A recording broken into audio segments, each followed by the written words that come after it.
Do you ever feel overwhelmed by repetitive admin tasks? Maybe you're constantly replying to emails, updating spreadsheets manually, or simply moving information from one app into another. What if you could automate all those tasks and allow systems to handle them automatically in the background? In this video, I'm going to show you how to build a beginner-friendly automation using Zapier. Zapier is one of the most powerful automation tools because it allows different apps to communicate with each other automatically. And the best part with Zapier is you don't need coding skills. So today we're going to build a simple but powerful workflow. So without wasting time, let's dive in.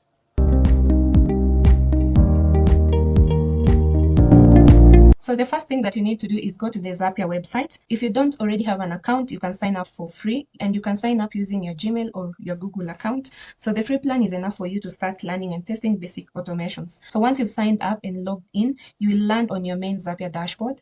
So this is the place where you can create, you can manage, and you can also monitor your automations. Now that you're inside the dashboard, let me quickly walk you through what you can see. At the top, Zapier gives you an AI prompt box. This means you can simply describe the workflow that you want to build, and Zapier AI will suggest the automation steps for you. So below that, you also have the option to start from scratch. This is useful when you already know the exact apps and steps that you want to connect.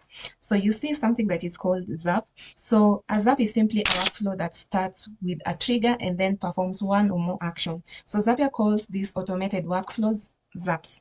So a trigger is what starts the automation, and an action is what Zapier does after the trigger happens. You may also see templates below the dashboard. Templates are ready-made automation ideas that you can customize. So before we start building inside Zapier, let me show you what we are working on. So I already have a Google form that I've called business consultation request form. So this form collects important client information. So when a potential client fills out this form, we don't want to manually check the form, manually copy the details, and send email manually, and maybe update the spreadsheet manually. We want Zapier to do that process automatically for us. So our workflow will be something like Google form receives a new response, then Zapier sends a confirmation email through Gmail, then Zapier saves the information inside Google Sheets. We'll then improve our workflow using a formatter. I will explain this later, don't worry, so that the email uses only the client's first name. And after that, you're going to upgrade and use Zapier AI to generate a more personalized email response. So let's go back to our Zapier dashboard. So at the top, I will use the AI prompt box. So I want to type something like, when someone submits a Google form consultation request, send them a confirmation email through Gmail. So I'm going to send that prompt to Zapier AI. It has already suggested a workflow for us. I'm beginning with 2 steps first. I've left out the Google Sheets step because I'm working on the free plan. I don't want to expose my client's Zapier account, so I'm using my free plan, and that is why, and the free plan does not support more than 3 steps. So that is why I've started with the 2 steps. So do you see what Zapier has suggested? Step 1, a new form response in Google Forms, and then the second step, it has suggested sending an email in Gmail. So the third step after this will be to create a spreadsheet row in Google Sheets. That will come up later. So this looks exactly like what we want to build. So I'm going to click continue with the Zap editor. So the Zap steps have been updated. What you're looking at is what we call the canvas. So this is where we are going to configure each step properly. So inside the canvas, we can see the full workflow visually. At the top, you can see we have Google Forms. So this is our trigger. That means that the automation will start every time someone submits the form. So below that, we have Gmail. So this is one of our action. So Zapier is going to send an email automatically. And later on, we are going to add another step, which is now the Google Sheets. So for the Google Sheets, Zapier is going to create a new row in our spreadsheet automatically. We now need to configure each step. So we will need to start with the Google Forms step. And as you can see, we have a green tick, which means that the AI has already set my Google form successfully. So this is the power of prompting. You remember in my prompt, I said when someone submits a Google form consultation request. So AI has already picked the Google form because my account is already connected automatically. So if your account has not been connected automatically, Zapier will ask you to connect it. So you need to connect it with your Google account. If you're doing it for the first time, you need to sign into your Google account and give Zapier permission to access your forms. So make sure that your account is connected successfully and make sure that you pick the right form. Mine has done it automatically because of my prompt. In my prompt, I said when someone submits a Google form consultation request. So because my account is connected and the business consultation request form is there, so this is the power of AI. It has already done all of that. So you can see that Zapier now asks us to test the trigger. So this is an important step because Zapier needs to pull sample data from the form. So I'm going to click continue. So Zapier now searches for recent form responses. So I'm going to click find new responses. So it's searching for new form responses, and you can see it has a new form here. I've actually submitted a response. So you're going to use that, and then you're going to pick that. So the sample response includes the client's full name. You can see the client's full name. It has their email address, their phone number, their business challenge, the support area that they need, the consultation date, consultation time, and additional notes. So this is good because it means Zapier can successfully read the form data. So now that we are satisfied with this form and the responses, I'll now select this response and click continue. So at this point, our Google form trigger is set up successfully. So you're going to click continue with the selected response.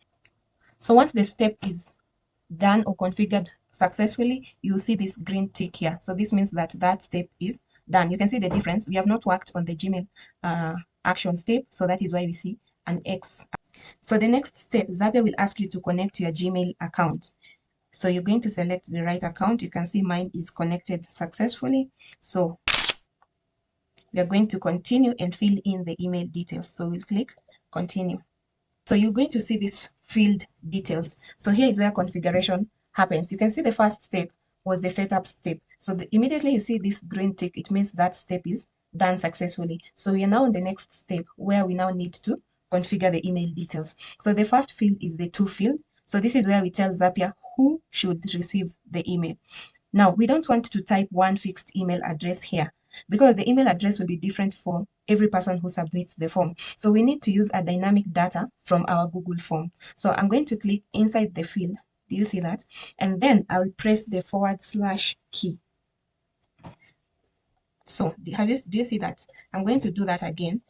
You click on the box and you use the / key. So you click inside the field. So for us, this is the field that we want to work on, the first field, which is the to field. So you click on that and then use the / key. So Zapier now shows you all the fields from the form. Do you see this?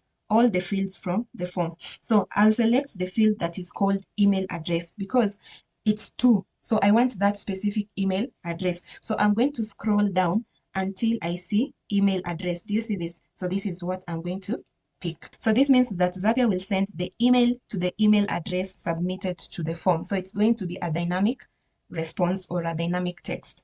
So now that every client will receive their own confirmation email automatically, next I will go to the from field and choose my Gmail address here. So if I want to CC anybody, I'll CC. If I want to be CC, I will do that here. But now for me, I want to move to from field. So here I want to choose my email. So I'm going to pick that.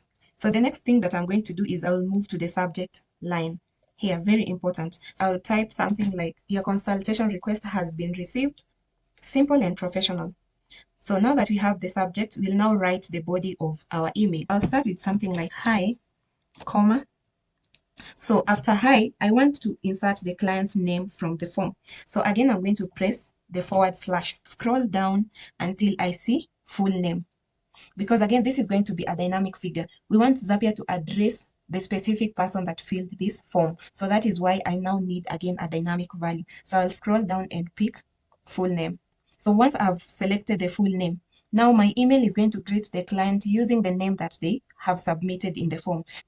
So I'm done typing the email. You can see hi, and I've inserted a dynamic value, which is the client's name. So thank you for submitting your consultation request. We have successfully received your details and our team will review your information shortly. So let me put it like this. So we'll contact you based on your preferred consultation date and time. If you want to put a dynamic value for this, you can as well do that. Remember, I just use the / key. So you can also put a dynamic value for this because we have the responses in the Google form. So for reference, the support area you selected is that. We look forward to speaking with you. So I want to personalize this because remember, this is also in the Google form. So for reference, the support area you selected is.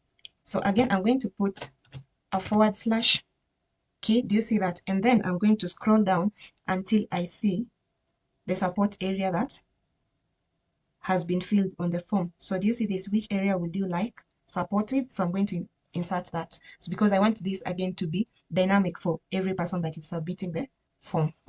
So this is how the email looks like.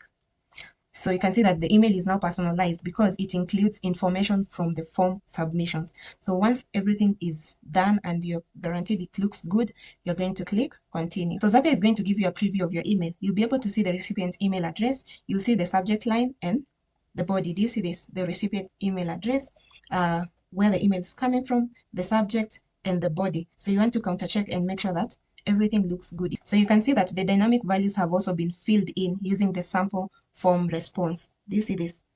The dynamic values. So hi, you remember we inserted the dynamic value as full name. The support area you selected is, you can see, all the dynamic values have been filled using the sample form response. So I'm going to click test step. So do you see this? Zapier sends the text email. So I've already submitted my form. So let me check my email to confirm if Zapier has already sent an email. Do you see this, guys? Your consultation request has been received. Do you see that? So this means that both steps are working correctly. So do you see this? Hi, Valerie Makoha. So it has picked my full name. Do you see this? Thank you for submitting your consultation request. We have successfully blah, blah, blah. We will contact you based on your preferred date and time. So for reference, the support area you selected is, do you see this? The dynamic value has been inserted. So it means both steps are working correctly. So the next thing that I want us to do is we want to now save the client's information in Google Sheets. So I'm going to add another step here. And then, do you see this? Zapier has 9,000 plus apps that you can connect. So this is the beauty of Zapier. Remember I said Zapier is very good with connecting different apps. So the next step that I want to add is Google Sheets. So I'm going to add my Google Sheets here. So Zapier is going to ask you to choose the action event. So for us, we want to create spreadsheet row.